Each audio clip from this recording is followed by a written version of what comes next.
It was just another peaceful morning until everything changed. A sudden fire broke out, and no one was home to help the poor kitten. Trapped and terrified, she had no way out. But someone heard her call, a tiny hero with a big heart.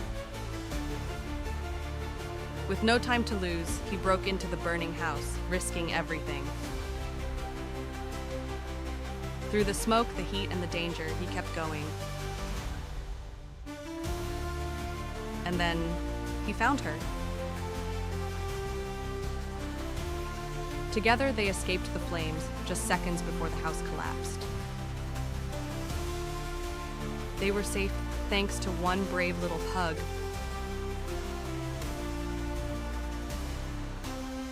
From strangers to family, sometimes heroes come in small, furry packages.